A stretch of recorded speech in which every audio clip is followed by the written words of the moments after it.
Demokrasi yang tersandra oleh sang penguasa. Di penghujung pemerintahannya, Jokowi berusaha membangun kekuatan yang menurutnya bisa melanjutkan program-programnya, setidaknya bisa menyelamatkan dosa politik dan keluarganya selama menjabat sebagai presiden. Terlalu banyak dosa dan kejahatan yang tidak bisa ditutupi selama menjadi presiden, membuat hatinya tidak pernah tenang, selalu diselimuti ketakutan dan kecemasan. Sebagai seorang presiden yang mau lengser seharusnya bersikap negarawan dan netral sebagaimana yang terjadi pada presiden-presiden sebelumnya, dan dalam sejarah bangsa ini hanya Jokowi yang mau habis masa jabatannya sibuk urusan copras-capres, dan terlibat langsung untuk menentukan calon yang diusungnya, apalagi mengendos capres tertentu.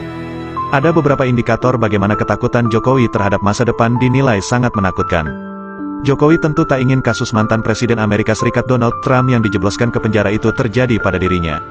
Inilah manuver Jokowi sebagai bentuk ketakutan akan masa depannya. Pertama, upaya terus mencari cara untuk menunda pemilu atau perpanjangan masa jabatan. Jokowi dengan melibatkan pihak istana terus menggalang dukungan dari musra yang dimotori oleh Luhut, Bahlil, Bamsud dan Lanyala untuk menunda pilkada atau perpanjangan masa jabatan selama 3 periode, sebelum akhirnya ditenggelamkan oleh rakyat. Kedua, skenario capres hanya diisi 2 pasangan agar mudah dibuat kecurangan oleh KPU. Jika hanya 2 calon, suara bisa dibalik, seperti yang terjadi pada 2019, dengan majunya 3 kandidat, Prabowo, Anies dan Ganjar. Akhirnya skenario ini juga gagal. Ketiga, skenario semua capres adalah all Jokowi's man. Sejak awal, Jokowi tidak menyukai kiprah Anies. Karena Anies akan menggagalkan semua impian Jokowi, maka Anies harus dihalangi untuk maju. Berbagai upaya dilakukan Jokowi terhadap KPK, KPU, dan Partai Demokrat Muldoko. Namun sepertinya langkah ini juga akan berantakan, karena Anies akan lolos sebagai capres. Keempat, kasus KM50.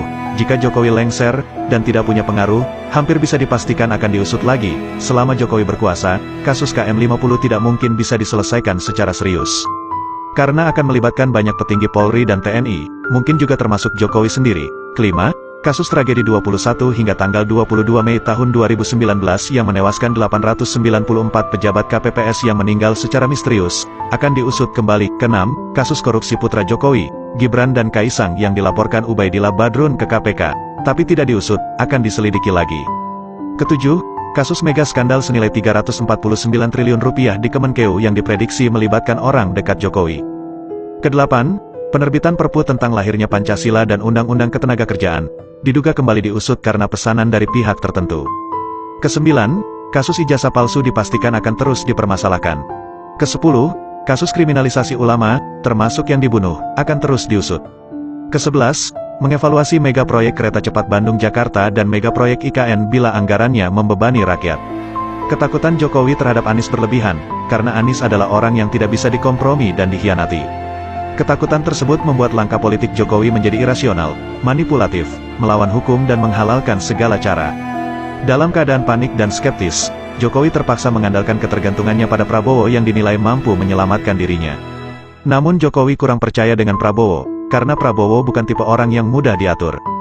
Dalam situasi ini, Prabowo berusaha tetap menempel terus pada Jokowi, agar Jokowi lebih nyaman dan percaya padanya. Dalam keadaan resah, Jokowi mengambil langkah baru, yakni membentuk koalisi besar partai-partai pemerintah. Karena Jokowi khawatir akan terjadi pembelotan koalisi KIB untuk mendukung Anies, maka dibentuklah koalisi besar yang seolah bisa memastikan kemenangan melawan Anies. Sedangkan gerbong-gerbong partai koalisi pemerintah, Golkar, PAN, P3, Gerindra dan PKB, sudah ditinggal penumpangnya, dalam kondisi ambang batas, tentu saja lebih dari 20%.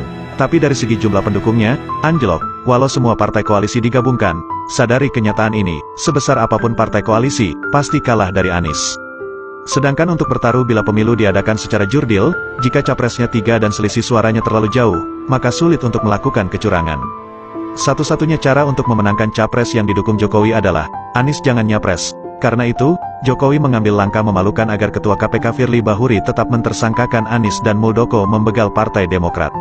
Langkah ini sangat keji di negara demokrasi dengan menghalalkan segala cara. Apapun bisa dilakukan untuk memenangkan kontestansi dengan berbagai kecurangan, mengingat Jokowi masih berkuasa. Padahal kekuasaan di dunia pasti pada saatnya akan berakhir, dan ingatlah akan pertanggungjawaban di akhirat nanti. Mengakhiri masa jabatan dengan legowo tanpa harus ikut menentukan calon tertentu adalah negarawan sejati. Biarkan demokrasi berjalan sesuai keinginan rakyat, pendam demokrasi cara Orde Baru.